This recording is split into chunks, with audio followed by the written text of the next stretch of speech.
नमस्कार, NB news देख रहे हैं आप और मैं हूं आपके साथ मुस्कान। स्वागत है आप सभी का राजधानी लाइव में। दिल्ली के कथित शराब घोटाले में सीबीआई की कार्रवाई से बुरी तरह से चोट खाई आम आदमी पार्टी अब केंद्र सरकार पर लगातार हमला बोल रही है। आम आदमी पार्टी और बीजेपी के बीच जारी सियासी तकरार के दौरान सुप्रीम कोर्ट ने शेयर बाजार के विभिन्न नियामकीय पहलुओं के साथ अडानी समूह की कंपनियों के शेयरों में गिरावट की जांच के लिए शीर्ष अदालत के पूर्व न्यायाधीश एएम स्प्रे की अगुवाई में एक समिति गठित करने का आदेश जारी किया है। यह समिति 2 माह के भीतर सीलबंद लिफाफे में अपनी रिपोर्ट सर्वोच्च अदालत को सौंपेगी। सर्वोच्च अदालत का यह आदेश आते ही आम आदमी पार्टी को केंद्र सरकार पर हमले का एक और मौका मिल गया है। आम आदमी पार्टी ने प्रेस कॉन्फ्रेंस पर केंद्र सरकार पर करारा हमला बोला है। आम आदमी पार्टी ने कहा कि अडानी ग्रुप के शेयरों में गिरावट समेत शेयर बाजार के विभिन्न नियामकीय पहलुओं की छानबीन के लिए सुप्रीम कोर्ट की ओर से समिति गठित करने का आदेश मोदी सरकार पर जोरदार तमाचा है। आम आदमी पार्टी के राष्ट्रीय प्रवक्ता संजय सिंह ने आरोप लगाया कि सर्वोच्च अदालत के इस आदेश से साबित हो गया है कि मोदी सरकार भ्रष्ट और नकारा है।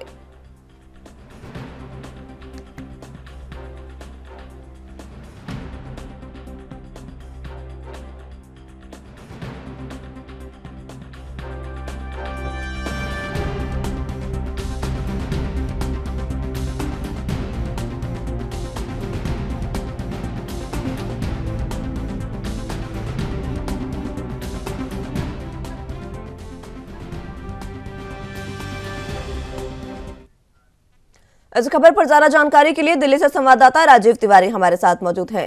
राजीव, अब जिस तरीके से दिल्ली में एमसीडी का दंगल पहले हुआ, उसके बाद मनीष सिसोदिया की गिरफ्तारी, उनका इस्तीफा, और अब जिस तरीके से आम आदमी पार्टी लगातार बौखला गई है, इसके बाद बीजेपी पर निशाने साध रही है। जैसे ही सुप्रीम कोर्ट का आदेश अडानी केस में आया, उसके बाद आम आदमी पार्टी ने केंद्र सरकार पर हमला बोला। क्या कुछ अहम जानकारी? देखिए, यहाँ पर बात करें मुस्कान, जिस तरीके से लगातार कहीं ना कहीं आम आदमी पार्टी जो है वो कहीं ना कहीं अब केंद्र सरकार के ऊपर हमला बोलती हुई नजर आ रही है, क्योंकि जब से मनीष सिसोदिया की गिरफ्तारी हुई है उसके बाद में उनका इस्तीफा लिया गया है, तो उसके बाद में कहीं ना कहीं अब आम आदमी पार्टी जो है वो हर किसी भी मुद्दे को लेकर केंद्र सरकार के ऊपर हमला बोलती हुई नजर आ रही है। यहाँ पर बात करें सुप्रीम कोर्ट के फैसले के बाद, यानी कि जिस तरीके से अडानी ग्रुप को लेकर विपक्ष जो था लगातार कहीं ना कहीं केंद्र सरकार को घेरने की कोशिश कर रहा था। यहाँ तक कि ये भी कहा जा रहा था कि अडानी ग्रुप को लेकर बड़े घोटाले किए गए हैं, और यहाँ तक कि एलआईसी और एसबीआई का जो पैसा है वो दिया गया है, और यहाँ तक कि अब जो अडानी ग्रुप के जो शेयर है वो क्यों गिरे हैं, इसको लेकर लगातार कहीं ना कहीं और जिस तरीके से सुप्रीम कोर्ट की तरफ से एक कमेटी का गठन किया गया है, जो कमेटी ये डिसाइड करेगी कि अडानी ग्रुप के जो शेयर है वो क्यों गिरे हैं और शेयर बाजार की जो न्यूनतम हालत है वो उसके जिम्मेवार कौन है, यानी कि उसकी जो रिपोर्ट है वो कहीं ना कहीं पेश की जाएगी। मगर ये सील बंद लिफाफे के अंदर 2 महीने के अंदर सुप्रीम कोर्ट के अंदर पेश की जाएगी, और लगातार ये कोशिश की जाएगी जो अडानी ग्रुप को लेकर लगातार जो हमले किए जा रहे हैं विपक्ष की तरफ से, उसका भी कहीं ना कहीं जवाब मिलता हुआ नजर आया। मगर सुप्रीम कोर्ट की अध्यक्षता के बाद ही कहीं ना कहीं विपक्ष जो है वो संतुष्ट होता हुआ नजर आया, क्योंकि पहले लगातार अडानी ग्रुप को लेकर केंद्र सरकार के ऊपर लगातार विपक्ष जो था सदन के अंदर भी और सदन के बाहर भी हंगामा देखने को मिला था। मगर अब जिस तरीके से अडानी ग्रुप को लेकर सुप्रीम कोर्ट की जो टिप्पणी आई है उसको लेकर अब कहीं ना कहीं आम आदमी पार्टी को भी एक मौका मिल चुका है। अब वो कहीं ना कहीं केंद्र सरकार कोशिश कर रही है, क्योंकि ये कहा जा रहा है कि अडानी ग्रुप को लेकर केंद्र सरकार जो है वो भ्रष्ट सरकार है, नकारा सरकार है, और इस तरीके की कल जो प्रेस वार्ता की गई उसके अंदर भी कहीं ना कहीं इसी शब्दों का इस्तेमाल किया गया, और लगातार कहीं ना कहीं घेरने को लिए लगातार कहीं ना कहीं मुद्दे आप उनको मिलते हुए नजर आ रहे, क्योंकि सुप्रीम कोर्ट के फैसले के बाद अब कहीं ना कहीं आम आदमी पार्टी को कहीं ना कहीं राहत मिली है। मगर यहाँ पर जिस तरीके से मनीष सिसोदिया की गिरफ्तारी हो उसको लेकर भी लगातार केंद्र सरकार के ऊपर हमला बोला जा रहा है कि जांच एजेंसियों का गलत इस्तेमाल किया जा रहा है और आम आदमी पार्टी को तोड़ने की कोशिश की जा रही है। और जहां तक बात करें निर्वाचन आयोग के लिए भी कहीं ना कहीं सुप्रीम कोर्ट की तरफ से फैसला लिया गया है कि अब उसके अंदर विपक्ष जो है वो भी मौजूद रहेगा, कमेटी बनाई जाएगी, और या फिर पीएम की बात करें या फिर विपक्ष के नेताओं की बात करें या सुप्रीम कोर्ट के कैसे सीनियर लोगों की बात करें, वो भी इस कमेटी के अंदर रहेंगे, और उसके बाद में राष्ट्रपति को कह सकते हैं ये डॉक्यूमेंट भेजे जाएंगे, उसके ऊपर मोहर लगाई जाएगी, ताकि निर्वाचन आयोग के द्वारा जो कहीं ना कहीं लगातार कहीं ना कहीं केंद्र सरकार के ऊपर हमला बोला जाता था कि निर्वाचन आयोग जो सही तरीके से काम नहीं कर रहा है, चुनाव की प्रक्रिया सही तरीके से अपनाई जा रही है, उसको लेकर भी अब 2 फैसले जरूर आ चुके हैं सुप्रीम कोर्ट की तरफ से। अब कहीं ना कहीं आम आदमी पार्टी को जरूर कहीं ना कहीं मौका मिल चुका है केंद्र सरकार के ऊपर हमला बोलने का। जी, जिस तरीके से आम आदमी पार्टी अब केंद्र सरकार पर हमला बोल रही है, सीधे तौर पर अरविंद केजरीवाल ने कहा कि ये जो समिति बनाई गई है ये केंद्र सरकार के मुंह पर जोरदार तमाचा है, भ्रष्ट और नकारा बताया है। इसके साथ संजय सिंह ने कई अहम बातें कही हैं केंद्र सरकार के खिलाफ, और इसको लेकर क्या कोई प्रतिक्रिया अभी तक सामने आई है बीजेपी की? जिस तरीके से सुप्रीम कोर्ट के फैसले के बाद बिल्कुल आम आदमी पार्टी जो है वो लगातार हमला बोल रही है और लगातार ये कहा जा रहा है केंद्र सरकार को, जिस तरीके से पहले भी कहा जा रहा था कि भ्रष्ट सरकार है, जो नाकारा सरकार है, और जिस तरीके से कल प्रेस वार्ता की गई संजय सिंह के द्वारा, कहीं ना कहीं उसमें भी कहीं ना कहीं इसी तरीके का हमला बोला गया। मगर अब भाजपा की तरफ से अभी भी इस मुद्दे मिली है, क्योंकि सुप्रीम कोर्ट के 2 फैसले के बाद यानी कि अडानी ग्रुप को लेकर लगातार कहीं ना कहीं केंद्र सरकार कहती है कि ऐसा कोई भी घोटाला नहीं हुआ है, अडानी ग्रुप के अपनी तरीके से काम कर रही है, शेयर बाजार गिरा है तो वो सब जिम्मेवार अडानी ग्रुप नहीं है। मगर यहाँ पर जिस तरीके से शेयर बाजार की जो हालत है अडानी ग्रुप की, तो वो कहीं ना कहीं काफी चिंताजनक है, और इसको लेकर जिस तरीके से सुप्रीम कोर्ट की तरफ से कमेटी गठित की गई है जो 2 महीने के अंदर रिपोर्ट जो है वो सीलबंद तरीके से कोर्ट के अंदर पेश करेगा। दूसरा, यहाँ पर चुनाव आयोग को लेकर भी लगातार विपक्षियों का हमलावर था, उसके अंदर भी अब कमेटी बना दी गई है, तो उसके अंदर भी कहीं ना कहीं सीजीआई की तरफ से भी उसके अंदर मेंबर रहेंगे, और लगातार उसके द्वारा भी कहीं ना कहीं अब जो चुनाव आयोग होगा वो भी कहीं ना कहीं पूरी तरीके से काम करेगा, क्योंकि उसमें विपक्ष भी मौजूद रहेगा, विपक्ष की भी बातें रखी जाएंगी, लगातार कोशिश की जाएगी ये जो चुनाव आयोग जो है वो केंद्र सरकार के हिसाब से ना काम करे, बल्कि में कहते विपक्ष के हिसाब से और कहीं ना कहीं जो सीबीआई की टीम होगी उसके हिसाब से भी काम करेगा। तो लगातार कहीं ना कहीं जो सुप्रीम कोर्ट की तरफ से 2 फैसले आए हैं उसको लेकर आम आदमी पार्टी को अब बिल्कुल मौका मिल चुका है, जहाँ तक कि कांग्रेस को भी मौका मिल चुका है। अब दोनों ही कहीं ना कहीं केंद्र सरकार को भरपूर तरीके से घेरने की कोशिश करेंगे और लगातार इन मुद्दों को लेकर कहीं ना कहीं हमलावर रह सकते हैं। जी, जिस तरीके से लगातार आम आदमी पार्टी निशाना साध रही है, अब इस बीच आम आदमी पार्टी ने ये भी कहा था कि घर घर जाकर वो सिसोदिया जो जैन हैं उनके जो काम हैं उनको गिनाएगी और ये बताएगी कि वो किसी भी तरीके से भ्रष्ट नहीं है। क्या ये अभियान भी जल्द ही आम आदमी पार्टी शुरू करने जा रही है?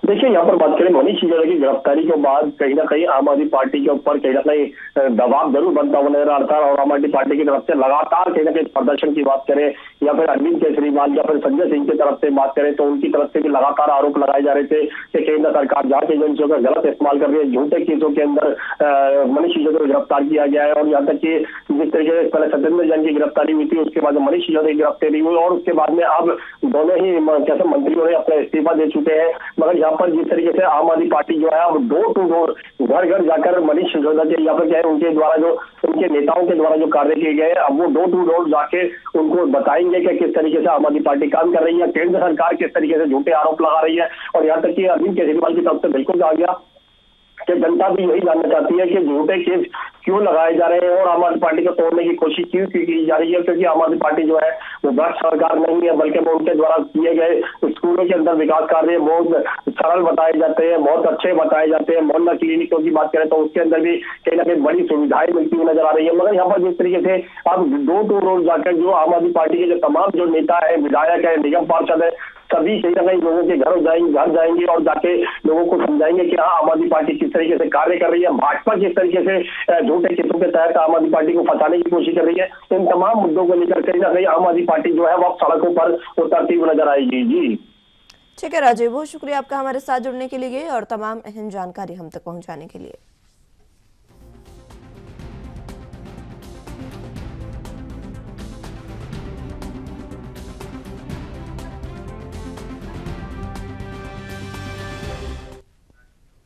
दिल्ली कांग्रेस के अध्यक्ष अनिल चौधरी ने आम आदमी पार्टी और मुख्यमंत्री अरविंद केजरीवाल पर निशाना साधा है। अनिल चौधरी ने कहा कि सीएम केजरीवाल ने घोषणा की है कि आपके कार्यकर्ता घर घर जाकर अपने भ्रष्ट मंत्रियों और ईमानदारी का सर्टिफिकेट बांटेंगे। ऐसे में कांग्रेस भी पीछे नहीं रहने वाली है। पार्टी के कार्यकर्ता दिल्ली के हर नुक्कड़ चौराहे पर केजरीवाल के जेल में बंद मंत्रियों के पोस्टर लगाएगी और घर घर जाकर उनके कारनामों से जनता को अवगत कराएगी। उन्होंने कहा कि दिल्ली कांग्रेस समेत सभी नेताओं से विचार विमर्श कर इसकी रूपरेखा तैयार कर रही है। दिल्ली कांग्रेस ने विशाल प्रदर्शन कर केजरीवाल को गद्दी छोड़ने की मांग भी रखी है। अगर केजरीवाल नैतिकता के आधार पर इस्तीफा नहीं देते हैं तो कांग्रेस जनता के बीच जाकर उनके शराब घोटाले सहित तमाम घोटालेबाजों को मंत्री पद से बनाए रखने के साथ साथ खुद भी बिना किसी पद की गद्दी पर बैठे ईमानदारी का चोला ओढ़ने का सच जनता को बताएगी।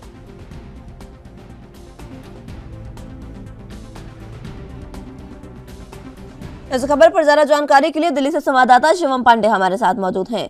शिवम, जिस तरीके से अब पहले आम आदमी पार्टी का ये उनका एक अभियान था जिसमें वो घर घर जाकर अपने जितने भी मंत्री हैं, जो 2 मंत्री उनके जेल में हैं, उनको उनकी पैरवी करेगी और बताएगी जनता को कि वो कितने सही हैं। लेकिन अब कांग्रेस ने भी मोर्चा खोल दिया है और कांग्रेस साफ तौर पर कह रही है कि हर नुक्कड़ चौराहे पर वो आप पोस्टर लगाएंगे और भ्रष्टाचार को जागरूक करेंगे।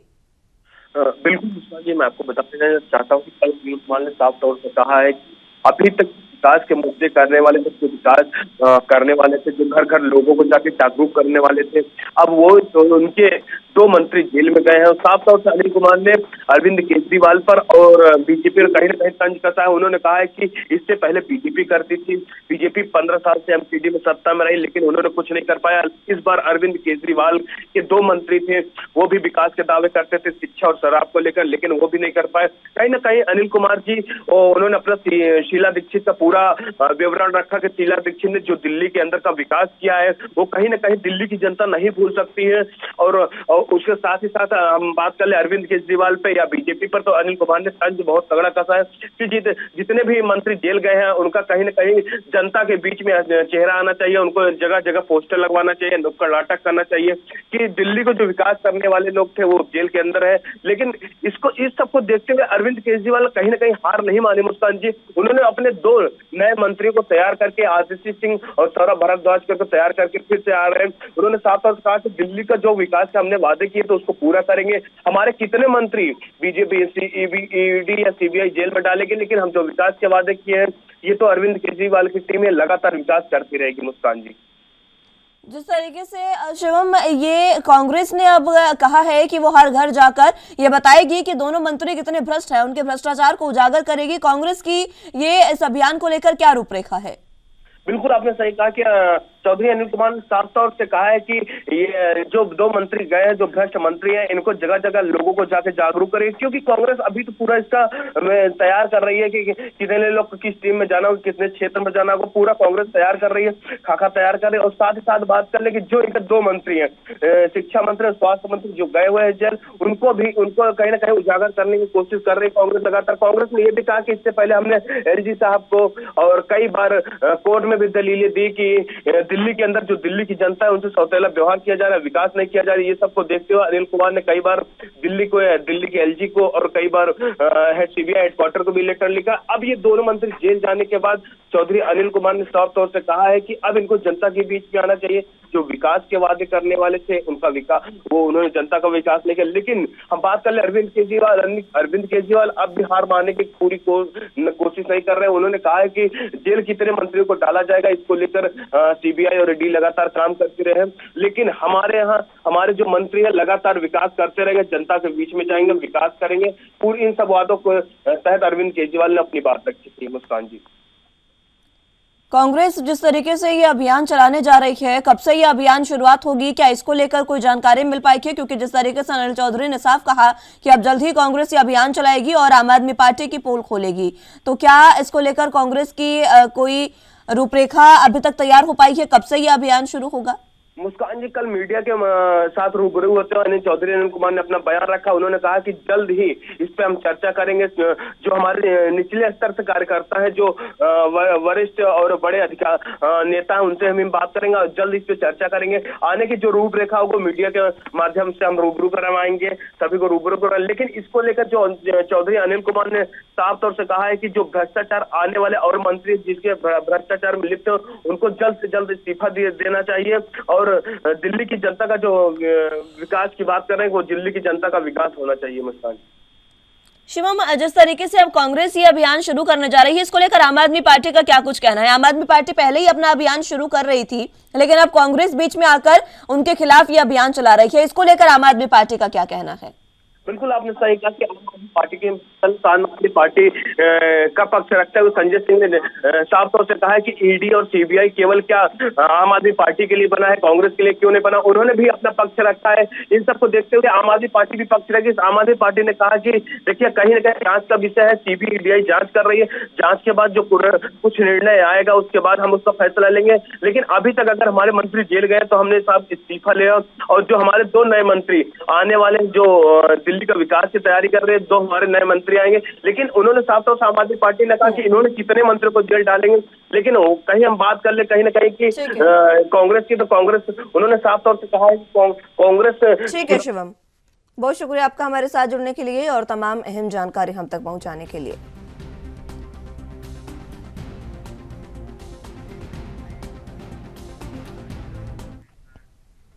बुलेटिन में फिलहाल वक्त एक छोटे से ब्रेक का है, फौरन हाजिर होंगे।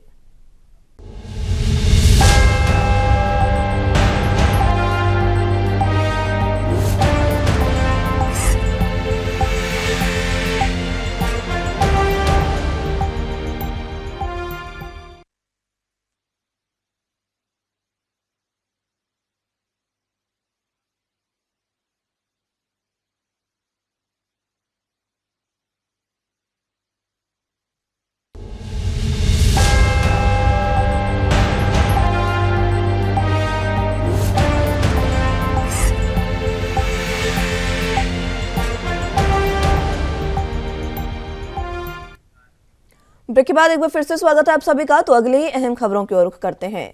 मुख्यमंत्री योगी आदित्यनाथ ने होलिकोत्सव, शब बारात, रमजान, नवरोज, चैत्र नवरात्र, रामनवमी जैसे महत्वपूर्ण पर्व त्योहार के शांतिपूर्ण आयोजन को लेकर सख्त दिशा निर्देश दिए हैं।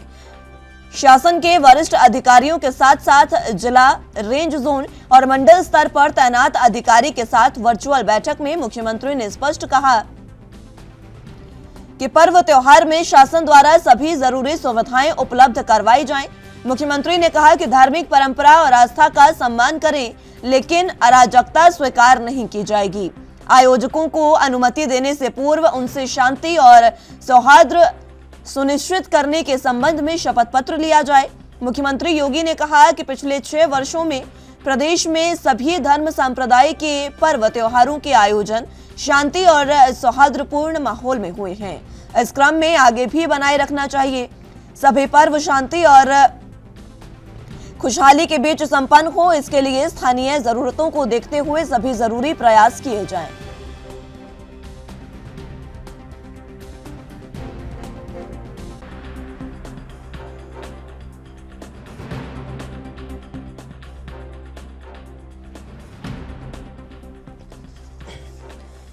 तो आपको बता दें कि उत्तर प्रदेश में मुख्यमंत्री योगी आदित्यनाथ ने खुद समीक्षा बैठक की। वर्चुअल बैठक में सभी अधिकारियों और प्रशासनिक आलाकमान को निर्देश दे दिए गए हैं।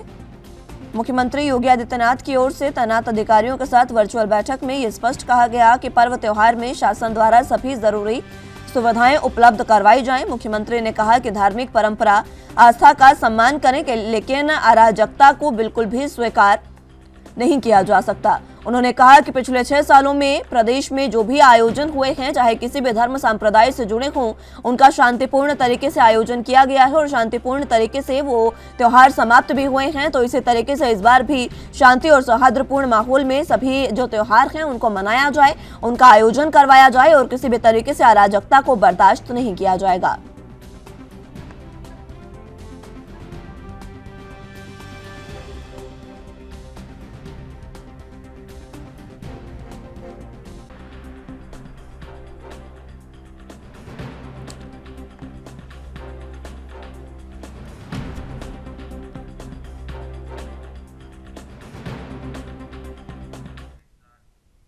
इस खबर पर ज्यादा जानकारी के लिए लखनऊ से संवाददाता जितेंद्र चौहान हमारे साथ मौजूद हैं।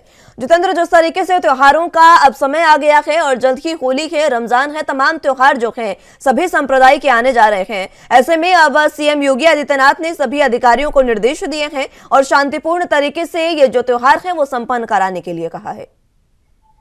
मुस्कान, देखिए आने वाले त्योहार जो होली है, नवरात्र है, रमजान है, शब बारात है, नवरोज आदि जो पर्व है, उसको देखते हुए कहीं न कहीं कल उत्तर प्रदेश के मुख्यमंत्री योगी आदित्यनाथ ने देर शाम उत्तर प्रदेश की कानून व्यवस्था के संबंध में त्योहारों को तैयारी को लेकर कल अधिकारियों के साथ बैठक की थी। बैठक में डीजीपी समेत तमाम जो पुलिस अधिकारी वो मौजूद रहे और ये कहा जा सकता है कि मुख्यमंत्री ने तमाम निर्देश वहां पर दिए। उन्होंने साफ तौर पर कहा कि आगामी दिनों में होलिका एवं शब बारात, रमजान और जो चैत्र मास का नवरात्र आदि है उसको देखते हुए अनेक स्थानों पर शोभा यात्रा का आयोजन किया जाएगा, जिसमें मेले आदि लगेंगे। उल्लास और उमंग इस विशेष पद पर कानून व्यवस्था की दृष्टि से समय समय पर संवेदनशील है, उसके देखते हुए हमें सतर्क सावधान रहने की जरूरत है। और विगत 6 वर्षों में प्रदेश की सभी धर्मों, संप्रदाय व पर्व के आयोजन शांतिपूर्ण हुए हैं और सौहार्द का माहौल बना रहा है।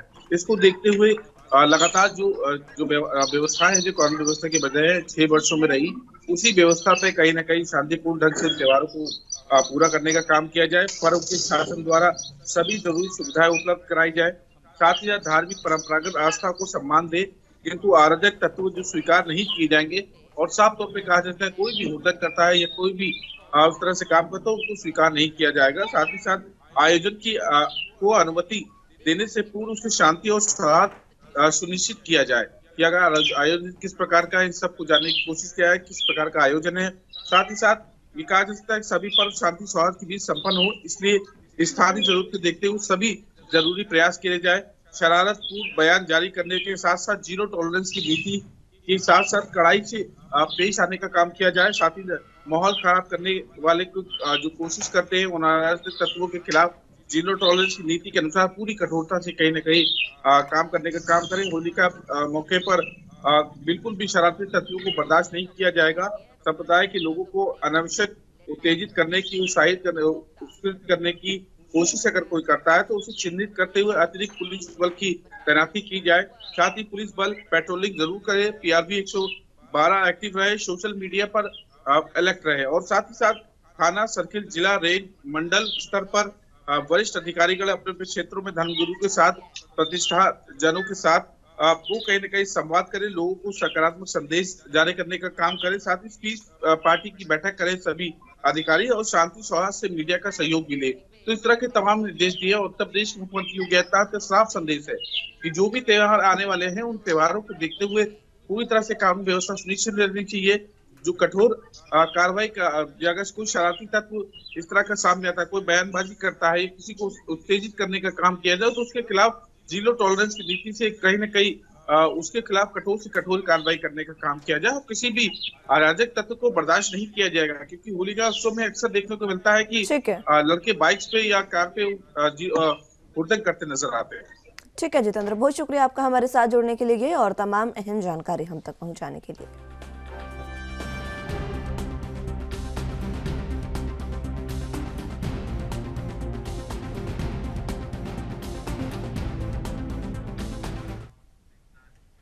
पंजाब की भगवंत मान सरकार ने पहले 36 सरकारी प्रिंसिपल्स को एक बैच को विशेष ट्रेनिंग के लिए सिंगापुर भेजा था और अब इसी कड़ी में सरकार की ओर से 30 और सरकारी प्रिंसिपल को सिंगापुर भेजने की तैयारी कर दी गई है।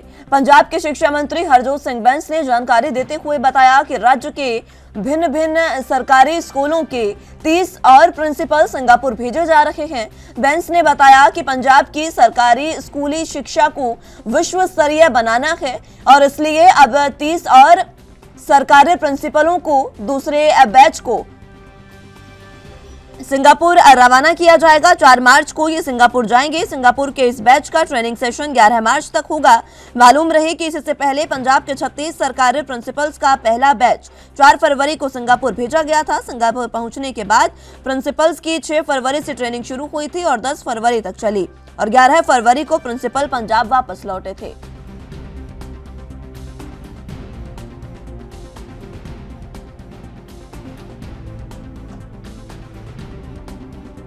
इस खबर पर ज्यादा जानकारी के लिए चंडीगढ़ से संवाददाता अमनप्रीत कौर हमारे साथ मौजूद हैं। अमन, जिस तरीके से पंजाब सरकार शिक्षा को बेहतर स्तर तक पहुंचाने की कोशिश में है, इसी कड़ी में अब दूसरा जो बैच है प्रिंसिपल्स का वो सिंगापुर भेजा जा रहा है ट्रेनिंग के लिए। देखिए 36 प्रिंसिपल्स पहले गए थे और आज 30 प्रिंसिपल्स का जो बैच है रवाना होगा और प्रिंसिपल्स हैं जो वो महात्मा गांधी इंस्टीट्यूट हॉस्पिटल जो इंस्टीट्यूट है वहाँ पहुँच चुके हैं, 30 के 30 प्रिंसिपल्स। और अभी थोड़ी ही देर में जो सीएम का काफिला यहाँ पहुंचेगा और 9 बजे के करीब उनको फ्लैग ऑफ किया जाएगा और साथ में जो शिक्षा मंत्री है पंजाब की हरजोत बैंस मौजूद रहेंगे। और इसकी तैयारी जो पूरी यहाँ कर ली गई है और 30 जो प्रिंसिपल का ये सेकेंड बैच है, इससे पहले भी वो 36 जो प्रिंसिपल है वो सिंगापुर के लिए रवाना होते, आज 30 प्रिंसिपल सिंगापुर के लिए रवाना होंगे। तो कहा जा सकता है जो शिक्षा में जो सुधार की बात की गई थी, जो शिक्षा को जो आगे ले जाने की या फिर एक अलग वो करने की बात कही गई थी सरकार की तरफ, उसके तहत जो ये बेसिकली इनका चुनावी वादा था ये, तो उस चुनावी वादे के तहत ही ये प्रिंसिपल्स के बैचेज लगातार भेज रहे हैं, ट्रेनिंग ले रहे हैं। और ये जिस पहले 36 प्रिंसिपल ट्रेनिंग के लिए गए थे उन्होंने अपने एक्सपीरियंस शेयर किया और एक्सपीरियंस से कितने लोगों को सीखने को मिला है। उसके बाद अब जो ये 30 प्रिंसिपल जाएंगे तो कहा जा सकता है कि टोटल जो है 66 प्रिंसिपल्स का जो बैच हो जाएगा सिंगापुर से ट्रेनिंग लेकर आएगा। अब अगर एक प्रिंसिपल भी अगर क्लास में अगर वो एक बच्चे यानी कि अगर वो 30 बच्चों को भी ट्रेनिंग देते हैं या जानकारी देते हैं तो आप समझ सकते हैं कि कितना बड़ा तो जो एक कवरअप हो जाएगा बच्चे स्कूल चीज़ों के लिए। क्योंकि जो टेक्निकल टर्म्स हैं जिसे हम अक्सर हम कहते हैं कि विदेशों में पढ़ाई अच्छी है, विदेशों में चीज़ें, तो पंजाब सरकार कहीं ना कहीं एफर्ट है कि अब इंडिया में ही कुछ चीज़ें हों और इंडिया में ही बेस्ट चीज़ें हों, जिसके तहत ये कहा जा सकता है कि ये बैच जा रहा है। और टीचर्स यहाँ पहुँच चुकी हैं, सिक्योरिटी पूरी लगा दी गई है। थोड़ी देर में मुख्यमंत्री पंजाब पहुँचेंगे और उसको हरी झंडी देके सिंगापुर से रवाना करेंगे। अमन, जिस तरीके से पंजाब सरकार शिक्षा के स्तर को सुधारने की कोशिश लगातार कर रही है, जब से मान सरकार पंजाब में आई है, क्या कुछ सुधार शिक्षा में, सरकारी स्कूलों की खासकर शिक्षा में देखने को मिला? क्योंकि लगातार इसकी कोशिश की जा रही है। अभी तो देखिए शुरुआत की गई है, अभी चीजों में बदलाव होना है कि सरकार की तरफ से कोशिश की गवर्नमेंट जो चीजें कि कुछ भी सुधार के लिए समय जरूर लगता है। अभी सरकार को बने 9 महीने ही हुए हैं, तक साल होने वाला है। तो अब कहा जा सकता है कि सरकार डे बाय डे चीजों में बदलाव कर रही है और कहीं ना कहीं एक चीज कोशिश जारी है कि जो शिक्षा का लेवल है वो ऊपर जा सके, तो उसी के तहत ये सब चीजें की गई। ठीक है अमन, बहुत शुक्रिया आपका हमारे साथ जुड़ने के लिए और तमाम अहम जानकारी हम तक पहुंचाने के लिए।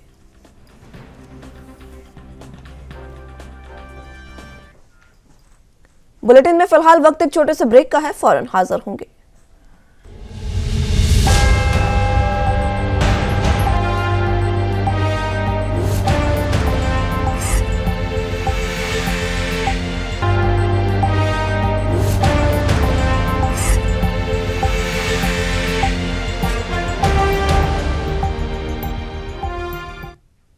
ब्रेक के बाद एक बार फिर से स्वागत है आप सभी का। तो अगली अहम खबरों की ओर रुख करते हैं।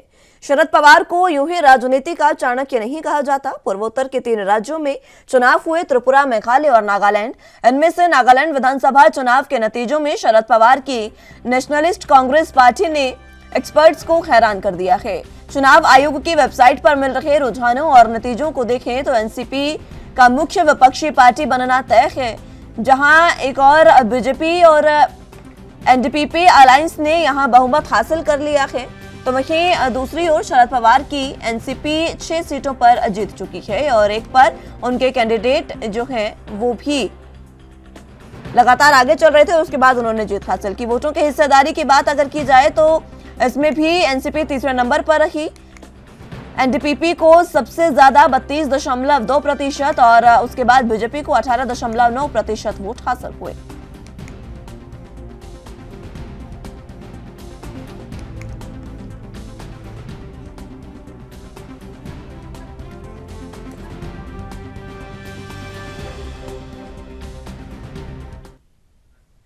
इस खबर पर ज्यादा जानकारी के लिए मुंबई से संवाददाता सत्यप्रकाश सोनी हमारे साथ मौजूद हैं।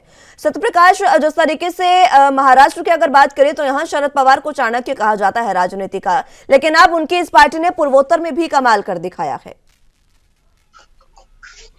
बिल्कुल मुस्कान जी, 3 राज्यों के चुनाव नतीजे आए हैं जिसमें महाराष्ट्र की बेस पार्टी एनसीपी और आरपीआई के लिए बड़ी खबर है, क्योंकि एनसीपी को 6 सीटों पर जीत मिली है, जबकि आरपीआई को पहली बार ऐतिहासिक 2 सीटों पर जीत मिली है, क्योंकि महाराष्ट्र के अलावा आरपीआई के किसी भी राज्य में इस तरह का कोई विधायक नहीं था। लेकिन 2 सीटों पर जीत के साथ आरपीआई ने मुंबई में जमकर जश्न मनाया।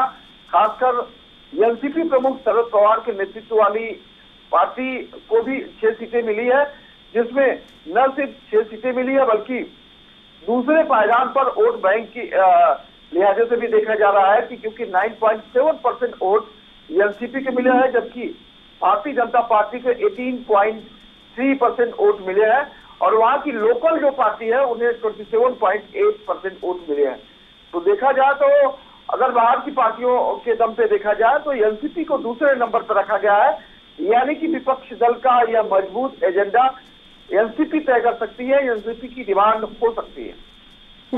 जिस तरीके से पूर्वोत्तर में यहाँ पर जीत हासिल हुई, उसके बाद एनसीपी के तमाम कार्यकर्ता मुंबई में जश्न मनाते दिखे, किस तरीके का माहौल रहा? देखिए, मुंबई में एनसीपी के कार्यकर्ताओं ने भी जश्न मनाया, आरपीआई के कार्यकर्ताओं ने भी शिवाजी मैदान में रामदास अठावले जी के नेतृत्व में जश्न मनाया, ढोल ताशे बजाए गए, पटाखे फोड़ी गई। लेकिन आरपीआई के लिए यह ऐतिहासिक जीत हो सकती है, क्योंकि आरपीआई प्रमुख रामदास अठावले जी ने खुद कहा कि यह हमारे लिए सौभाग्य की बात है। दूसरी तरफ उनके जो विजेता विधायक दल है उन्होंने कहा कि यह हमारी पार्टी की जीत है, हमारे कार्यकर्ताओं की जीत है, क्योंकि कार्यकर्ता लगातार आम जनमानस से जुड़कर उनकी समस्या और उनके लिए काम करते हैं, इसलिए उन्हें इस तरह के वोट बैंक मिले हैं और यह जीत जो है सुनिश्चित के साथ ही वह लगातार अब जनमानस के लिए काम करते रहेंगे, उनके जो योजनाएं उनको तक पहुंचाने का काम करते रहेंगे। ठीक है सत्य प्रकाश, बहुत शुक्रिया आपका हमारे साथ जुड़ने के लिए और तमाम अहम जानकारी हम तक पहुंचाने के लिए।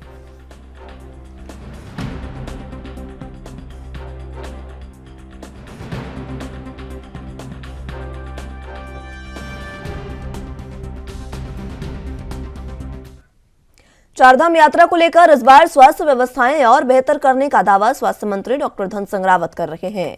स्वास्थ्य मंत्री धन सिंह रावत की माने तो इस बार हेली एम्बुलेंस सेवा शुरू होने से यात्रा के दौरान मरीजों को समय रहते उपचार दिया जा सकता है।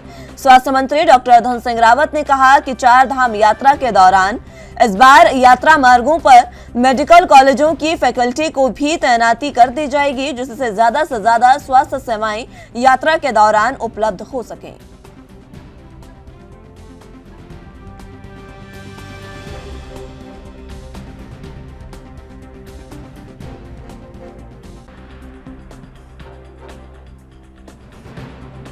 तो आपको बता दें कि चारधाम यात्रा को लेकर इस बार स्वास्थ्य व्यवस्थाओं को और बेहतर बनाने के लिए धन सिंह रावत ने दावा कर दिया है। उनका साफ तौर पर कहना है कि इस बार चारधाम यात्रा के दौरान स्वास्थ्य सेवाएं पहले से बेहतर होंगी, जिससे आम लोगों को इसका फायदा मिलेगा और समय रहते मरीजों को उपचार भी दिया जा सकेगा। इसी के साथ यात्रा मार्गों पर मेडिकल कॉलेजों की फैकल्टी को भी तैनात किया जाएगा। इस खबर पर ज्यादा जानकारी के लिए संवाददाता तारिक अंसारी हमारे साथ मौजूद हैं। तारिक, फिलहाल जिस तरीके से चारधाम यात्रा की तैयारियां जोरों पर है और लगातार चारधाम यात्रा को बेहतर बनाने के लिए धामी सरकार कार्य कर रही है, इस बीच अब स्वास्थ्य मंत्री धन सिंह रावत ने भी यह साफ दावा कर दिया है कि स्वास्थ्य व्यवस्थाएं पहले से और ज्यादा बेहतर की जाएंगी। बिल्कुल मुस्कान, मैं आपको बता दूं 22 अप्रैल से जो है चारधाम यात्रा शुरू हो गई। मुख्यमंत्री पुष्कर सिंह धामी खुद 2 बैठकें ले चुके हैं और तमाम विभाग जो यात्रा से संबंधित व्यवस्थाएं करने में लगे उनकी समीक्षा कर चुके हैं, चाहे वो पीडब्ल्यूडी विभाग की बात करूं, चाहे स्वास्थ्य विभाग की बात करूं।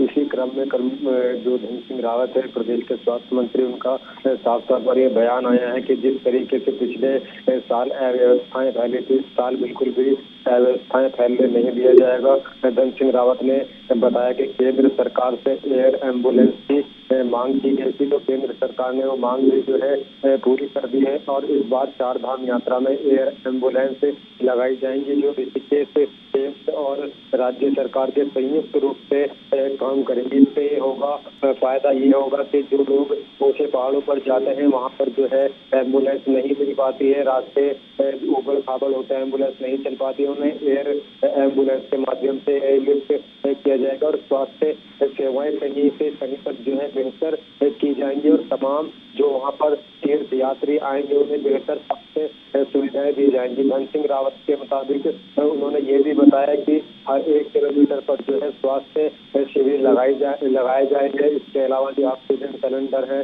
तो वहाँ पर जो है कोई भी कमी नहीं होने दी जाएगी, क्योंकि पिछले साल देखने में आया था कि कई लोगों की ऑक्सीजन की कमी के कारण वहाँ पर जो है तबीयत बिगड़ी थी और कई लोगों की जान भी गई थी। तो इस बार जो है पूरी तरह से जो है सरकार ने बरकत ली और सरकार ने तमाम विभागों को निर्देश दिए हैं कि किसी भी सूरत में कोई भी अव्यवस्था नहीं फैलनी चाहिए। इसी क्रम में जो है तमाम विभाग अपनी अपनी तैयारी में लग गए हैं। मुस्कान, तारिक, यात्रा की तैयारियां किस तरीके से चल रही है? जिस तरीके से स्वास्थ्य मंत्री ने यह दावा कर दिया है, ये भी कहा है कि मार्गों पर फैकल्टी जो है मेडिकल की वो तैनात की जाएगी, इसके साथ अन्य तैयारियां किस तरीके से यात्रा के चल रही हैं?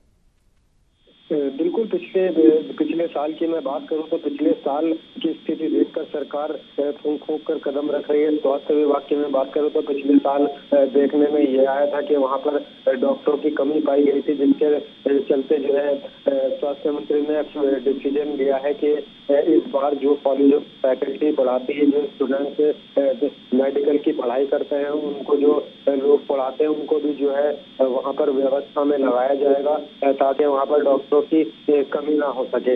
इसके अलावा जांच शिविर हर 1 किलोमीटर के दायरे में जो है जांच शिविर लगाए जाएंगे ताकि किसी तीर्थ यात्री को कोई दिक्कत होती है तो उसका स्वास्थ्य परीक्षण कर उसे बेहतर जो है दवाई उपलब्ध कराई जा सके। तो तमाम ये चीजें हैं ऐसी हैं जो स्वास्थ्य से जुड़ी हुई है और स्वास्थ्य मंत्री लगातार यही कह रहे हैं कि जिस तरीके से पिछली बार जो है अव्यवस्थाएं फैली थी, इस बार बिल्कुल भी नहीं फैलने दिया जाएगा। स्वास्थ्य के क्षेत्र में जो है तमाम जो इंतजाम है वो पुख्ता कर लिए गए हैं, कहीं भी डॉक्टरों की कमी नहीं होगी और इसी क्रम में जो है जो फैकल्टी है उनको भी लगाया गया है। क्योंकि अक्सर ये देखने में आता है कि जो बुजुर्ग लोग तीर्थ यात्रा के लिए आते हैं, जो ऊपर पहाड़ों पर जो है चढ़ाई चढ़ते हैं, उनको अक्सर ये परेशानी सामने आती है कि ऑक्सीजन की कमी होती है। तो बिल्कुल साफ तौर पर स्वास्थ्य मंत्री ने ये भी कहा है कि ऑक्सीजन के सिलेंडर पर्याप्त मात्रा में जो मेडिकल कॉलेज वहाँ पर है, चाहे श्रीनगर मेडिकल कॉलेज की बात करूँ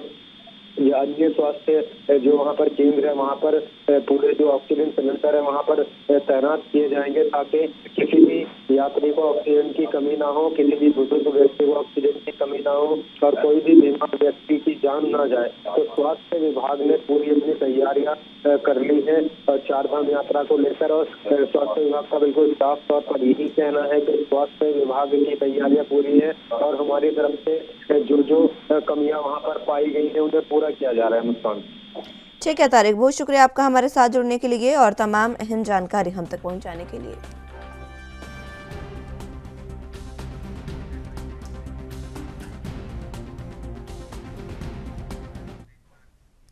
बुलेटिन में फिलहाल वक्त एक छोटे से ब्रेक का है, फौरन हाजिर होंगे।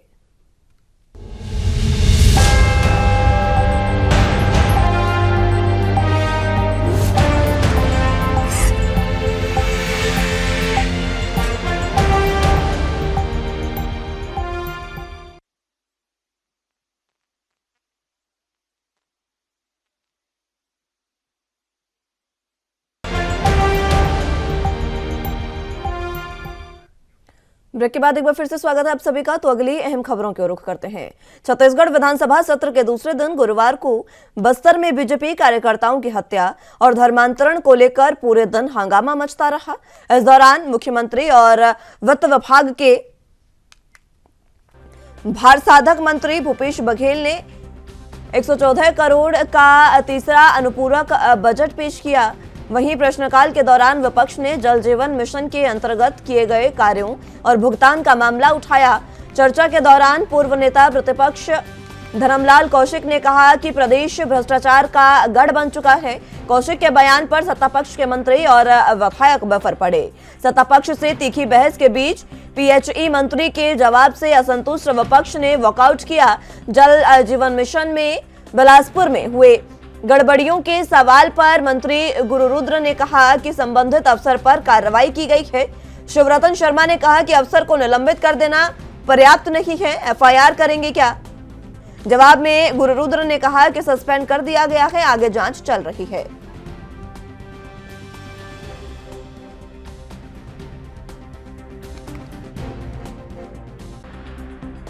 भारतीय जनता पार्टी के कुछ नेताओं की हत्या के बाद उनका ये प्रश्न है। हम लोग पूछना चाहते हैं, बस्तर में दंतेवाड़ा जेल ब्रेक हुआ, सैकड़ों नक्सलियों को छोड़ा गया, उसके बाद भारतीय जनता पार्टी की सरकार कैसे बनी? हमारे 34 नेता महेंद्र कर्मा, नंद कुमार पटेल, विद्याचरण शुक्ल जैसे लोग शहादत को प्राप्त हुए, उसके बाद भी भारतीय जनता पार्टी की सरकार कैसे बनी? इसका उत्तर भारतीय जनता पार्टी के पास है। हम लोग भी आरोप लगाते रहे कि वो भी टारगेट किलिंग था, हमने अपने नेताओं को खोया और भारतीय जनता पार्टी उसके बाद हुकूमत में आती रही, तो ये आरोप तो सत्य साबित होते रहा है ना। तो इस बारे में उनको चर्चा करनी चाहिए, केवल नाराबाजी करके कोई उत्तर नहीं लिया जा सकता।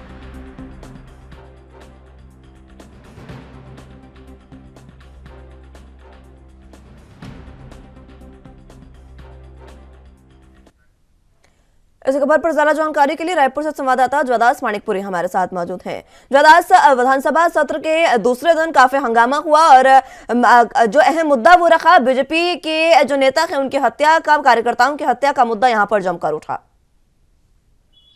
जी निश्चित ही बस सदन की कार्रवाई शुरू होते ही जो है विपक्षी भाजपा विधायक दल ने आरोप लगाया कि आदिवासी क्षेत्रों में जो है वह धर्मांतरण और सरकार के खिलाफ आंदोलन करने वालों को की टारगेट किलिंग कराई जा रही है। वहीं माफी चाहूंगा, भाजपा विधायक बृजमोहन अग्रवाल ने आक्रोशित होकर कहा कि यह सरकार बुरी तरह आज तक नहीं, यह सरकार जो है पूरी तरह असफल है, जो अपने नेताओं के हत्यारों को आज तक नहीं पकड़ पाई है। हंगामा इस कदर मचा कि बार जो है सदन की कार्रवाई जो है 3 बार जो है स्थगित करनी पड़ी। वही नारेबाजी करते हुए गर्भगृह में जा घुसे भाजपा के विधायकों को उपाध्यक्ष ने सदन की कार्रवाई से निलंबित कर दिया। वहीं शून्यकाल के दौरान जो है विधायक दल के जो विधायक है, वह भाजपा के जो विधायक है शिवरतन शर्मा ने कहा कि पूरा जो बस्तर जल रहा है, आज नक्सली वारदातें हो रही है। वहीं धर्मांतरण का विरोध करने वाले भाजपा के नेताओं का भी गिरफ्तारी किया जा रहा है और मारा जा रहा है और नाम नक्सलियों का लिया जा रहा है। तो इस तरीके से जो है हुए लोगों को, कुछ लोगों को जो है पुलिस कुछ नहीं कर पा रही और वही धर्मांतरण जो है काम में लगे हुए हैं, वही लोगों को सरकार पर पूरा जो संरक्षण मिला हुआ है, इस पर विपक्ष ने जो है स्थगन दिया है, जिस पर चर्चा कराई जाए। इस तरीके की जो तमाम बातें जो है, तमाम जो मांग है, वो बीजेपी के विधायकों के द्वारा किया गया। जी, आज तीसरा दिन बजट सत्र का रहने वाला है। किस तरीके से आज का दिन हंगामेदार, क्योंकि कई ऐसे कार्य हैं, कई ऐसे मुद्दे हैं जिनको लेकर विपक्ष जो है वो सरकार को घेरने की कोशिश में है। हाँ जी, बता दूं कि अभी जो है आज जो विधानसभा सत्र वो यह संभावना जताया जा रहा है कि जो नियमितीकरण की मांग कर रहे जो अनियमित कर्मचारी है, उसके संदर्भ में जो है मुद्दा उठाया जा सकता है। साथ ही कल जल जीवन मिशन के जो संदर्भ में भी जिस तरीके से बात हुई, वही प्रधानमंत्री आवास योजना के जो मुद्दे हैं उस पर जो है थोड़ी बहुत वहाँ चर्चा की मांग की गई। लेकिन इस तरीके से देखा जाए कि इस मुद्दे को लेकर जो बीजेपी फिर से आज सरकार को वहाँ सदन में घेरने की कोशिश करेगी, साथ में सदन में चर्चा करने की बात की जाएगी। और वही मैं बता दूं कि जो भाजपा विधायक अजय चंद्राकर ने कहा कि बस्तर की जो पूरी डेमोग्राफी है सरकार के संरक्षण में बदल रही है और सुप्रीम कोर्ट ने तक धर्मांतरण पर चिंता जताई है। बस्तर में हो रहे धर्मांतरण के पीछे गहरा राजनीतिक षड्यंत्र है। तो एक मुद्दा यह भी हो सकता है, धर्मांतरण के मुद्दे पर जो है आज फिर सदन में बहस हो जाए, एक दूसरे के ऊपर आरोप प्रत्यारोप हो जाए और ये आगे देखना पड़ेगा कि किस तरीके से जो सरकार जो है इस मुद्दे पर विपक्ष को वहां घेर पाती है। और रही बात जो है, कल संसदीय सचिव जो है यहाँ के संसदीय कार्य मंत्री जो रविंद्र चौबे, उन्होंने भी कहा कि हमारे जो कांग्रेस के नेताओं का वहाँ शहादत हुआ था, वहाँ हत्या हुई थी, उसकी भी जांच होनी चाहिए, उसके बारे में बात की जा सकती है। यहाँ खुलकर सदन में दोनों पक्ष के मिलकर बात की जा सकती है। इस तरीके की जो बातें हैं वो अभी उठ कर आई है। और आज जो है सदन इस अनियमित कर्मचारी आवास मुद्दा, इन तमाम मुद्दों को लेकर गहमागहमी और हंगामेदार के नजर आ रहे हैं। जी ठीक है जदास, बहुत शुक्रिया आपका हमारे साथ जुड़ने के लिए और तमाम अहम जानकारी हम तक पहुंचाने के लिए।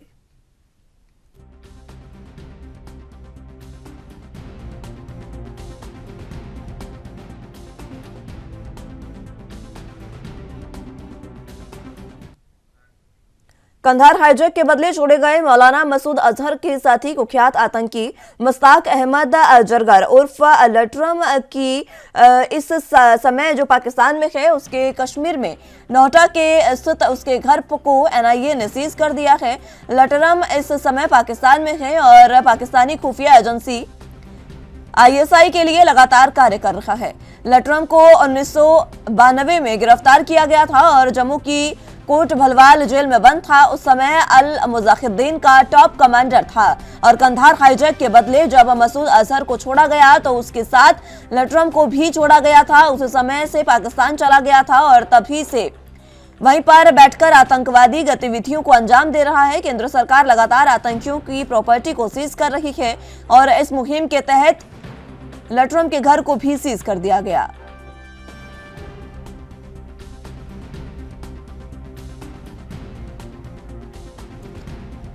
इस खबर पर ज्यादा जानकारी के लिए जम्मू कश्मीर से संवाददाता रविंद्र श्रीवास्तव हमारे साथ मौजूद हैं। रविंद्र, जिस तरीके से कुख्यात आतंकी है लटरम, जिस पर एक्शन लिया गया है और प्रॉपर्टी को सीज कर दिया गया है, क्या कुछ अहम जानकारी? जी बिल्कुल, देखिए मुस्कान, लगातार कश्मीर घाटी में जो भी आतंकवादी गतिविधियों में शामिल हैं उन पर कार्रवाई की जा रही है। जांच एजेंसी एनआईए ने आतंकवाद पर बड़ी कार्रवाई करते हुए आतंकी संगठन अल उमर मुजाहिदीन का प्रमुख जो रहा है जरगर लटरम, मुश्ताक जरगर लटरम, उसकी श्रीनगर की संपत्ति को कुर्क कर लिया है। लेकिन जब कुर्क करने की टीम वहां पहुंची थी तो उसकी बहनों ने उसका विरोध किया था, लेकिन आस पड़ोस का कोई भी व्यक्ति जो है वो बाहर नहीं आया और इसके बाद उसकी बहनें चली गई। लेकिन टीम की तरफ से उसके घर पर जो बोर्ड था वो चस्पा कर दिया गया और कहा जाए तो लटरम को जब एयरलाइंस की 1999 में जब छोड़ा गया था लटरम को, उसके साथ जैश ए मोहम्मद के प्रमुख जो है अभी मसूद अजहर और उमर सईद के साथ छोड़ा गया था और तब से लेकर ये पाकिस्तान के अंदर जो है वो अपनी आतंकवादी गतिविधियों को अंजाम दे रहा है। इसने 1999 में कहा जाए तो कई हत्याओं में ये शामिल रहा है। कश्मीरी पंडितों के इसने कहा जाए तो कई लोगों की हत्याएं की हैं। उस दौरान एक गर्भवती महिला थी जिसकी इसने हत्या कर दी थी और 4 लोग और भी इसने जो है मारे थे। और कहीं ना कहीं ये कश्मीरी पंडितों के लिए 90 के दशक में ये दहशत का एक नाम रहा है और उसके बाद इसने अपना भी एक अल उमर मुजाहिदीन जो संगठन खड़ा किया था उसका ये सर्वोपरि था। लेकिन जिस प्रकार से कश्मीर घाटी के अंदर लगातार उस समय आतंकवाद चरम पर था, उस समय लगातार ये कार्रवाई कर रहा था। लेकिन रूबिया सईद जो मुफ्ती मोहम्मद सईद की बेटी थी उसके अपहरण में भी ये शामिल रहा है। और जब मसूद अजहर को छोड़ा गया और उसके बाद ये पाकिस्तान में बैठकर अपनी गतिविधियों को अंजाम दे रहा था और लगातार वहां से आतंकवाद को बढ़ावा देता था, यहाँ के युवाओं को बरगलाकर आतंकी गतिविधियों में उसका जो है बढ़ा रहा था, उनकी गतिविधियों को, उनको आतंकवाद की ओर धकेलने की लगातार कोशिश कर रहा था। लेकिन कहा जाए तो लटरम की जो संपत्ति है डाउनटाउन में नोहटा में, तो वहां उसको कुर्क जो है वो कर लिया गया है मुकर। ठीक है रविंद्र, बहुत शुक्रिया आपका हमारे साथ जुड़ने के लिए और तमाम अहम जानकारी हम तक पहुंचाने के लिए।